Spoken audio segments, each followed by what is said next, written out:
Okay, we're out here playing with this LS powered 944 again, and not really doing much work on it these days. I have a lot of other stuff I need to do to get ready for winter and all that fun stuff. It's fall here, so we actually get to drive around with the windows closed sometimes now. And unfortunately, you can really hear that rear wheel bearing with the windows closed, so we gotta get that taken care of sometime soon. And one of the last things we did was clean the injectors, and I do have the new injector O-rings, but I haven't installed them yet. The ones on there haven't leaked or anything yet, so yeah, I guess that's one of those things that we'll worry about when it becomes a problem, or do it over the winter or whatever. But the main thing I wanted to try today, which is a pretty simple, quick thing to do, is the only wiring in this whole thing that is not brand new is the original cooked, let's see, where's the other one? Broken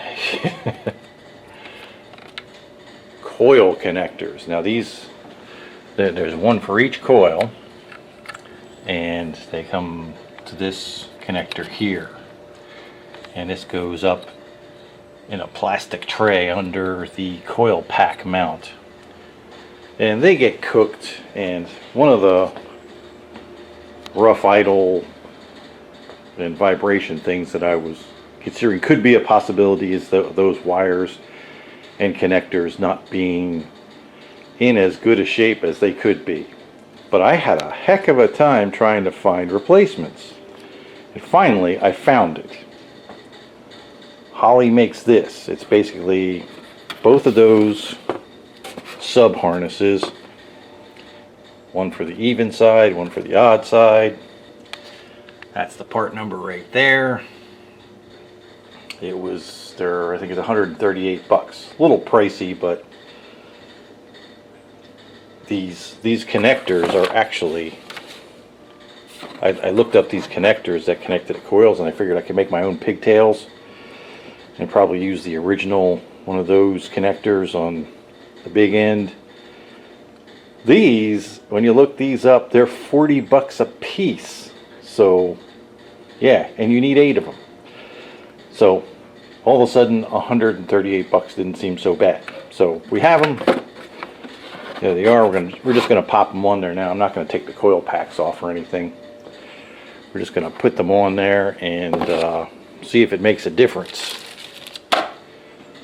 Like everything else, it probably won't, but it'll be one thing off of the what if list. So yeah, we'll get that done. We'll see if it makes a difference, and maybe we'll take it for a little ride. Okay. Looks like we got everything connected right. It started up, no trouble. It does seem to be running a little smoother. I don't know if that's my imagination or not, but we'll take it out for a little ride right now. We have the original muffler back on it now, so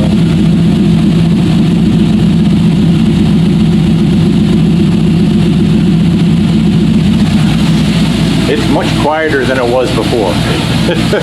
I have a couple other mufflers just to play with coming in the mail that will be louder.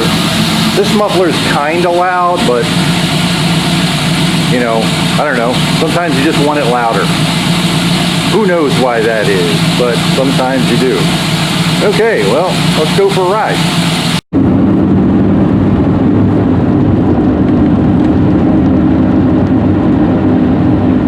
Well, we're out on the road now.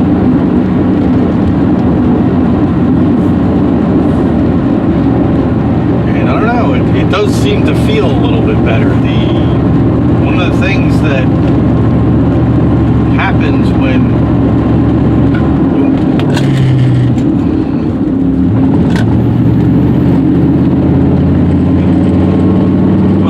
traffic out today too. Great. One of the things that happens when you don't when it's off is you can kind of slightly notice that the throttle pickup isn't as strong. You know, just coming off throttle and pushing down the throttle, you know, maybe, you know, less than a quarter of the way.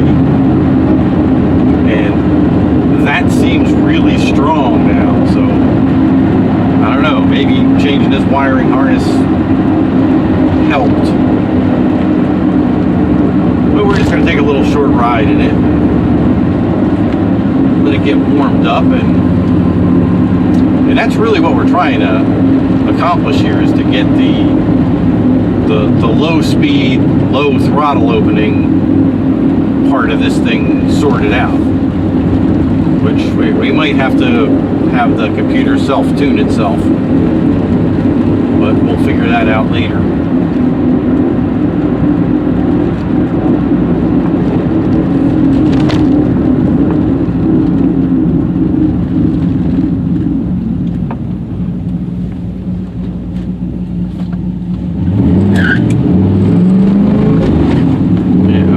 Trying to do that. It just did it by itself.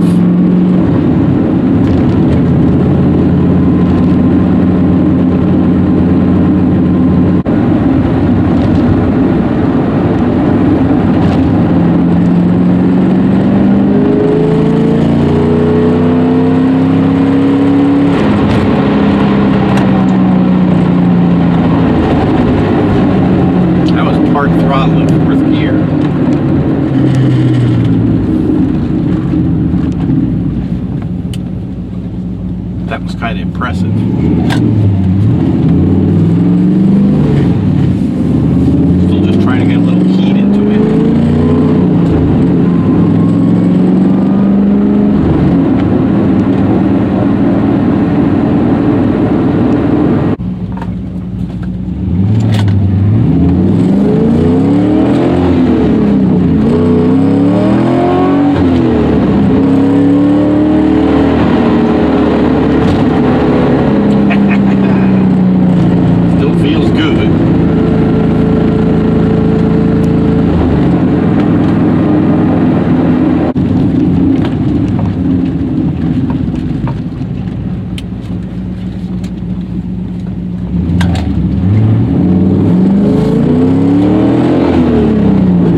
that makes me think it's something to do with the clutches.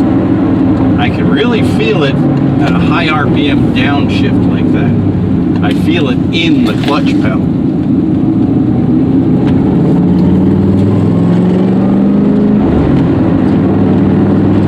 Kind of forgot about that, but I guess that means we can safely say it's probably more the clutch than anything else.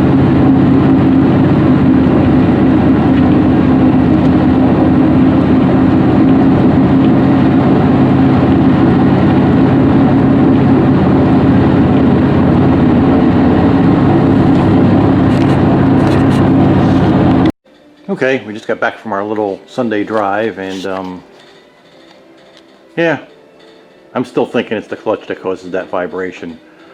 Although the engine seems a little bit smoother than before, some kind of noticeably smoother, it still has that vibration. And I kind of forgot before, but I realized after a couple of downshifts that you actually feel it when you're downshifting in the clutch pedal. You can feel that. I don't know, it reminds me of if the clutch itself is not completely flat on both sides, like if it's warped, you'll feel that it catches around one point in its rotation, and you can feel that fluttering the clutch pedal as you're letting it out as you're downshifting. So that's not good. That's a pull the engine kind of thing. So I guess over the winter we'll be pulling the engine, or sooner. But in the meanwhile, pulled in the driveway and there's this box sitting here. And it is one of the mufflers that I bought to play with. This is a Flowmaster Flow X. It's basically not much more than a straight through pipe. So it should be a little quieter than what we had on before, but not much. That's what it looks like inside. It might do a little quieting, but I don't know, we'll see. This is the same dimensions as the muffler that's on there, so it is literally just pop the old muffler off, pop this in there. So we'll see how painfully loud that is. All right, that's it.